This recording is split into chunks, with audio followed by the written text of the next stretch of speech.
હું ડૉક્ટર પરેશ વસંતલાલ ઠાકર શામજી વેલજી વિરાણી ટ્રસ્ટના એડવોકેટ દરજ્જે છેલ્લા 5 વર્ષથી શામજી વેલજી વિરાણી ટ્રસ્ટને ક્યાંક ને ક્યાંક વિવાદમાં ઢસડવાના જે પ્રયત્નો ચાલુ થયા હતા, પરસોત્તમભાઈ પીપળિયા દ્વારા ગ્રાઉન્ડ બચાવો સમિતિ, વિરાણી બચાવો સમિતિના નેજા હેઠળ જેમને કાયદાકીય ક્યાંય સમર્થન ન હતું, પણ એક આંદોલનના સ્વરૂપે જુદી જુદી આંદોલનાત્મક કાર્યક્રમો ચાલુ થયા હતા.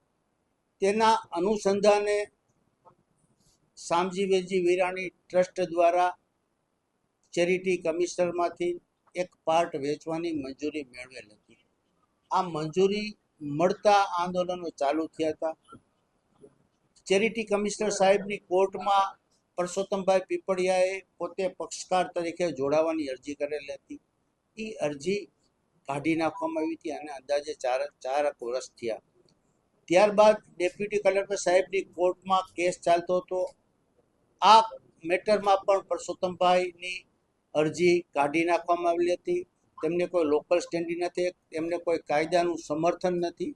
એ બાબતોને ધ્યાનમાં લઈ ડેપ્યુટી કલેક્ટર સાહેબે એમની અરજી કાઢી નાખેલી હતી. એમની સામે એમણે રાજકોટ કલેક્ટર સાહેબની કોર્ટમાં એક અરજી કરેલ હતી. એ લાંબી સુનાવણીના અંતે મહેરબાન કલેક્ટર સાહેબે એમની અરજી કાઢી નાખેલ છે. એમનું કહેવાનું એવું છે, કેસનો હાર દેવો છે, લાંબા ગાળાની અસર જન્માવે એવો હુકમ છે કે ત્રાહિત વ્યક્તિઓને કોઈ અધિકાર નથી.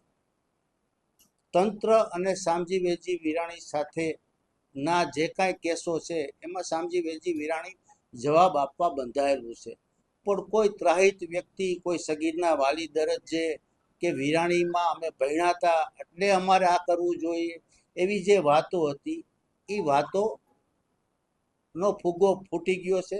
એને કાયદાકીય કોઈ સમર્થન નથી.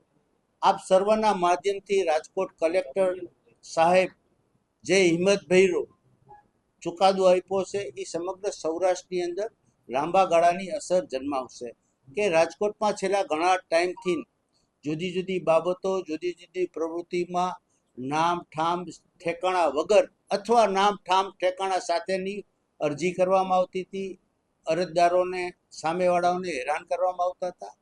આ મહેરબાન કલેક્ટર સાહેબના હુકમથી આવી બધી બાબતો ઉપર રોક લાગશે. તમારા મતે 50,000 જગ્યા વેચવા તંત્ર જે વિરાણી સ્કૂલ ટ્રસ્ટ છે મક્કમ છે, વેચવાની છે? હાલના તબક્કે શામજી વેલજી વિરાણી ટ્રસ્ટ અહીંયા અદ્યતન બિલ્ડિંગ ઊભું કરવાનું છે. આગામી દિવસોમાં જુદી જુદી ફેકલ્ટીઓ અહીંયા ચાલુ થઈ ગઈ છે. પ્રાથમિકથી કોલેજ સુધીનું શિક્ષણ હાલે ચાલુ છે. શિક્ષણના હેતુ માટે જે કંઈ કરવું પડશે એ શામજી વેલજી વિરાણી ટ્રસ્ટ કરશે, પણ કોઈ વેચવાની વાત હાલના તબક્કે નથી.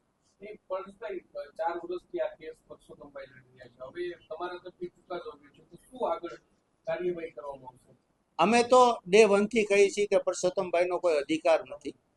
તંત્ર જે અમને પૂછશે એનો અમે જવાબ આપવા બંધાયેલા છીએ. હવે શું કરવું એ પરસોત્તમભાઈએ જોવાનું છે, કઈ ઓથોરિટીમાં જશે.